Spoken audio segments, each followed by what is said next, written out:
Гэхдээ хүүхдтэй харилцаанд л нарийн жор байдаггүй. Нэг жороор явж болдоггүй. Энийг их сайн бодох хэрэгтэй. Яагаад гэвэл хүн болгон адилгүй хөлөг болгон жороогүй гэдэг шиг хүүхэд бүрийн өөрийнх нь хүсэл мөрөөдөл, хүүхэд бүрийн өөрийнх нь сэтгэл зүйн онцлог бол өөр байдаг. Одоо эндээс бол хамгийн нийтлэг байж болох талын зөвлөмжийг бол яг хэлж болохыг энэ бол харилцаа адилгүй гэдгийг сайн анхаарах хэрэгтэй. За нийтлэг байх зөвлөмжийн хувьд бол ерөөсөө хамгийн энгийн арга бол өглөө ороод хичээлд нь явхад нь хичээлээс ирэхэд нь та хүүхдээ нэг сайхан тэврээд үнсээл миний охин хичээлдээ сайн яваарай.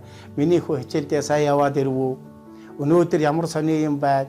Ийм одоо элен далангуй ярилцсан хүүхдээ сайхан угтаж үнсээд сайхан үнсэж үдээд тэгээд ороо ирэхэд нь сайхан цай хоол энэ бүх одоо байгаа гэр эхээ харилцаанд байдаг тэр л энгийн сайн харилцаагаараа угтах энэ бүхэн бол ер нь хүүхэд их элен далангуй болох аав ээжтэй итгэх итгэлтэй болох хүүхэд бол ер нь жаахан хатуу ширүүн харьцсан жаахан хөндөй үл хайхрах байдлаар хандсан энэ байдлаас болоод улам бүр эцгийнхээсээ холдоод байдаг.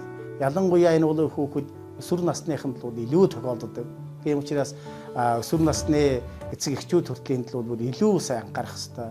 Ер нь багаас нь ингээд сургачвал энэ маань дадал хөвшил болчвол өсвөр наснд тэр дадал хөвшил гэр бүлийн ахын харилцаа бол үргэлжлээд явдаг учраас тэр одоо тухтай илгэмсэг хайранд бэлгсэн тэр гэр бүлийн одоо харилцааны илэрхийлэл шавирнаа л гэж ингэж л хэлэх.